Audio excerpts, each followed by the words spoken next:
Once again this holiday season, a glorious Christmas tree with over 7,000 lights graces historic Boston Common. The tree itself is anything but local, though. 50 years ago, the Canadian province of Nova Scotia sent Boston a soaring evergreen in thanks for the city's help after their capital of Halifax was devastated by a deadly explosion. The tradition has continued every year since. Nancy Chen shows us what it means for both communities. About 40 miles outside Halifax, Nova Scotia, on the Gorley's fifth-generation dairy farm, a tree so tall it still holds the lights strung some 20 Christmases past, having outgrown the family's highest ladder long ago. We couldn't prune it anymore. After that, we had to stop decorating because, you can only put it. Betty, the Gorley's matriarch, says the white spruce has been growing right alongside her family for nearly 4 decades now. This is Rudolph and this is Dancer. But as a tree in waiting, it's still a few feet short from its eventual destiny more than 600 miles away and across an international border. Chester Gorley has been eagerly anticipating his family's turn. It's been 5 or 8 years since they said they might consider us, so it's something we've been waiting for, and it's a big honor. And a tradition dozens of Nova Scotian families have performed before them.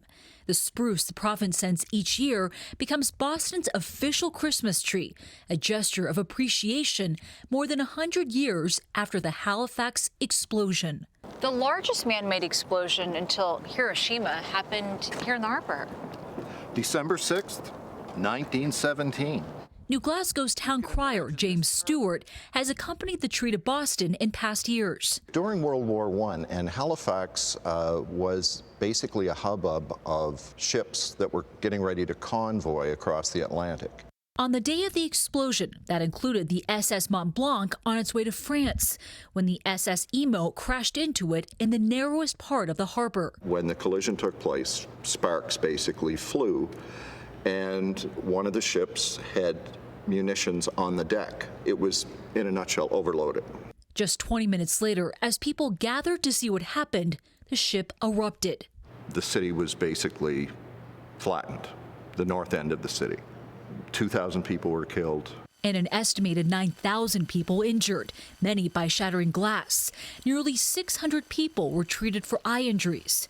To make matters worse, rescue efforts were hampered by a blizzard blanketing the region the next day, stalling travel from nearby major cities. Boston was the best bet because it was a city that was big enough, close enough, and they dispatched the relief trains. Based on a single plea for help by telegraph, medical teams from Massachusetts set out that night, their train making its way through the snow to set up relief camps in the city. What did their arrival mean to the people of Halifax at the time? It's, it's very much like the cavalry arriving. They brought Halifax aid when Halifax needed it absolutely the most. And it's something that's never been forgotten. In large part because of customs like this. A grateful Halifax delivered Boston a Christmas tree the next year, a gift repeated in 1971 and every year since. What do you look for in the tree for Boston?